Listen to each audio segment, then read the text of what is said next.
Welcome to Cute Mom's Recipe. அஸ்ஸலாமு அலைக்கும் friends, எல்லோரும் எப்படி இருக்கீங்க? எல்லோரும் நல்லா இருக்கணும்னு இறைவனை வேண்டிக்கிறேன்.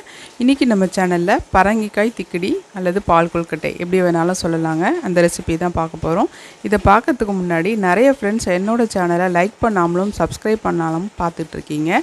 ப்ளீஸ் என்னுடைய சேனலை லைக் பண்ணிவிட்டு பாருங்கள். அப்போ தான் என்னுடைய வீடியோ வந்து அதிக அளவில் யூடியூப்பில் ப்ரமோட் ஆகும். சப்ஸ்கிரைபும் பண்ணுங்கள். பக்கத்தில் இருக்கிற பெல் ஐக்கானையும் மறக்காமல் ப்ரெஸ் பண்ணுங்கள். அப்போ தான் நான் போடுற வீடியோவோட லிங்க்கும் உங்களுக்கு உடனுக்குடனே கிடைக்கும். இப்போ வாங்க வீடியோக்குள்ளே போகலாம். நான் 1 கப்பு பரங்கிக்காவை தோல் சீவிட்டு சின்ன சின்னதாக கட் பண்ணி வச்சுருக்கேன். இதை நம்ம முதல்ல வேக வச்சுக்கலாம். 1 கப்பு தண்ணி ஊற்றி இதை வேக வச்சுக்கலாம். இது ஏற்கனவே தண்ணி விடும். இப்போ நான் நல்லா வேக வச்சு எடுத்துகிட்டு வந்துட்டேன். இதுக்கு நல்லா மசிச்சுக்கலாம்.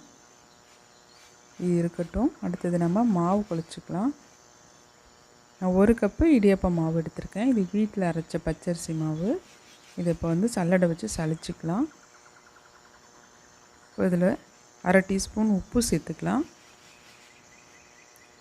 ஒரு 1.5 டீஸ்பூன் அளவுக்கு நெய் சேர்த்துக்கிறேன். நெய் சேர்த்து நம்ம மாவு கிளறும் போது கொழுக்கட்டை வந்து நல்லா சாஃப்டாக இருக்கும், ஹார்டாக இருக்காது சாப்பிடும்போது.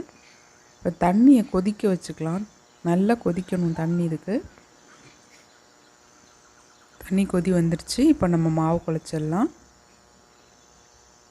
இடியப்ப மாவுக்கு குழைக்கிற மாதிரி கொஞ்சம் சாஃப்டாகவே குழச்சிக்கோங்க. ஆறுனதுக்கப்புறம் மாவு வந்து இறுகிடும். அதுக்கப்புறம் நம்ம கொழுக்கட்டை பிடிச்சிக்கலாம். மாவு குழச்சாச்சு. இது நல்லா ஆறுனதுக்கப்புறம் நம்ம கையை வச்சு நல்லா பிசைஞ்சிக்கணும். பிசைஞ்சிட்டு நம்ம உருண்டையாக உருட்டிக்கலாம். மாவு நல்லா ஆறிடுச்சு. இப்போ நம்ம இதை கைகளால் நல்லா பிசைஞ்சு விட்டுக்கலாம். இப்போ ஒரு ஹதீஸும் பார்த்துடலாம். கருஞ்சீரகத்தில் மரணத்தை தவிர அனைத்து நோய்களுக்கும் நிவாரணம் உள்ளது என்று நபி ஸல்லல்லாஹு அவர்கள் கூறினார்கள். புகாரில் 5688வது ஹதீஸாக பதிவாயிருக்கு. இன்ஷாஅல்லாஹ் செக் பண்ணி பாருங்கள்.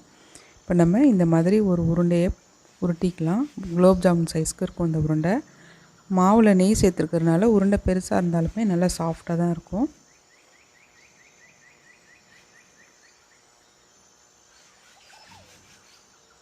இப்போ பரங்கிக்காய் வேக வச்சு அதே பேன்லேயே நான் ஒரு 3/4 லிட்டர் தண்ணி சேர்த்துக்கிறேன். தண்ணி அதிகமாக சேர்த்துட்டாலும் நம்மளுக்கு வந்து கூழ் கெட்டியாகாது.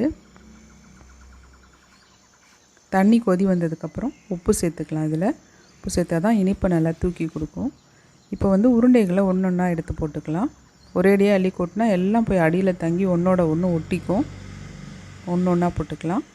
3 உருண்டைகளை மட்டும் நான் வச்சுருக்கேன். இதை வந்து கடைசியாக நம்ம கரைச்சி ஊற்றணும். லைட்டாக மிக்ஸ் பண்ணி விடுங்க. ஒரு 10 நிமிஷத்துக்கு இந்த உருண்டைகள் நல்லா கொதிக்கட்டும்.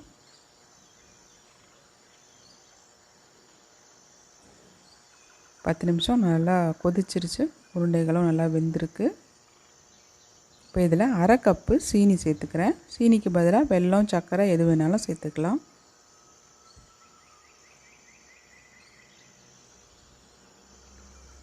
இதில் நான் கொஞ்சம் நட்ஸு நான் வெட்டி போட்டிருக்கேன். இதுக்கு பதிலாக நீங்கள் வேர்க்கடலை, வறுத்த வேர்க்கடலை கூட சேர்த்துக்கலாம். இப்போ பரங்கிக்காயும் இதில் சேர்த்துக்கலாம், வேக வச்சதை.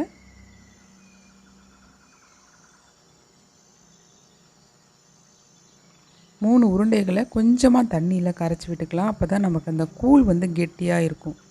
இல்லைன்னா அப்படியே தண்ணி மாதிரியே இருக்கும். இப்போ நல்லா எல்லாம் சேர்ந்து கொதி வந்துடுச்சு. கடைசியாக நம்ம 1 கப்பு தேங்காய் பால் நல்லா கெட்டியாக எடுத்து ஊற்றிக்கலாம். கொஞ்சம் வாசனைக்கு ஏலக்காய் தூள் சேர்த்துருக்கேன்.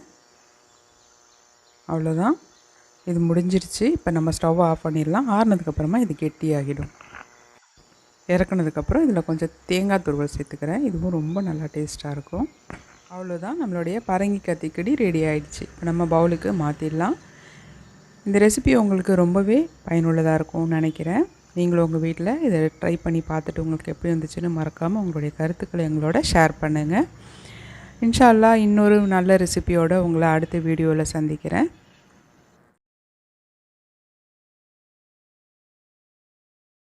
இந்த வீடியோ உங்களுக்கு பிடிச்சிருந்தா லைக் பண்ணுங்க, ஷேர் பண்ணுங்க, கமெண்ட் பண்ணுங்க. மறக்காம நம்ம சேனலை சப்ஸ்கிரைப் பண்ணிக்கோங்க. தேங்க்ஸ் ஃபார் வாட்சிங்.